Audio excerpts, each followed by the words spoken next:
تتويج النادي الافريقي بلقب بطولة هذا الموسم مع اسلام بن صالح واحمد الخضري.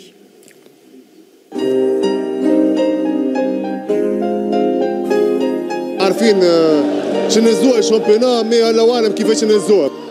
ويصبح يذكر تاريخ النادي الافريقي في تسجيل الهدف الاخير.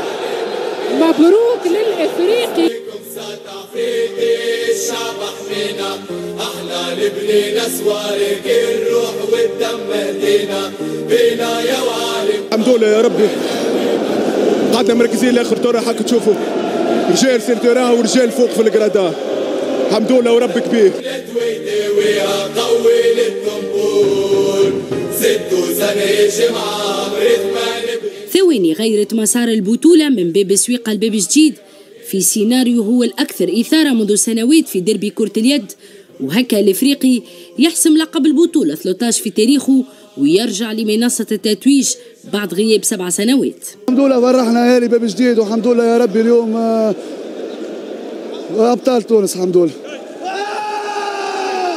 لقب تاريخي للسيا بعد ريمونتادا لملاعبية الأحمر والأبيض في آخر المباراة رغم سيطرة الترجي خاصة في الشوط الثاني، لكن إصرار زملاء حمزة المهذبي من جهة والجماهير اللي صنعت الحدث من جهة أخرى خلت فريق باب جديد ما يرميش المنديل، وهدف زبير الجوري في الثواني الأخرى يخطف به الانتصار ويتوج به الإفريقي بلقب باش يبقى في البال. تيتر سبيسيال عنده نكهة خاصة ضد الجار عنا نحن في الجورجاني.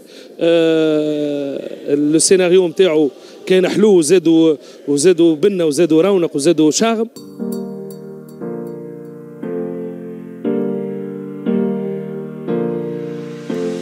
عنا برشا ماناش الدربي كي الحمد لله كشو معناها بالجمهور وكذا. عنا مدايد على ماتش هكا. في سالتنا ربحنا هدانا. قدرة ربي لاباس ان شاء الله الولاد كونسونتري في الماتش. عنا ثقة في وليداتنا صغيرات.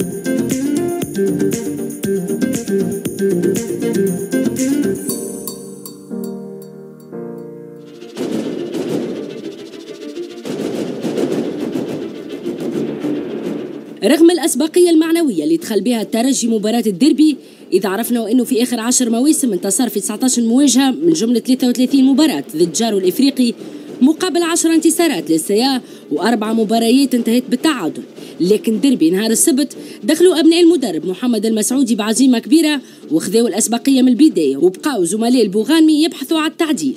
ومع أخطاء ملاعبية السيا الترجي خذ الأسبقية منذ دقيقة 27 وكمل الشوط الأول على نتيجة 16-13. بعدها واصل أبناء باب السويقة السيطرة في الشوط الثاني وين وصل الفارق ل6 نقاط قبل ما يقوم المدرب المسعودي بعض التغييرات في الربع الأخير من المباراة ليتحسن أداء الإفريقي اللي رجع من بعيد وعدل النتيجة لتحسم الثواني الأخيرة نتيجة المباراة للسيا 33-32. قعدنا كونسونتري للاخر. تعرف سيتان ديربي ما فيهش خسر 5 بونت ولا ربح 5 بونت، امنا بحظوظنا للاخر. الحمد لله يا ربي جا الفيكتوار. هدينا بطوله للنادي الافريقي قدام جمهور العزيز، ان شاء الله جاي خير للنادي الافريقي. سي با فاسيل انك ماتش كامل تجري تطرح وتجري سكور وتجري الوقت. الحمد لله معناها ما ايزناش ماتش كامل معناها مركزين وكنا ممنين بالواحد اللي احنا باش نجيبوه التيتر، والحمد لله قلت ربي وفقنا الحمد لله.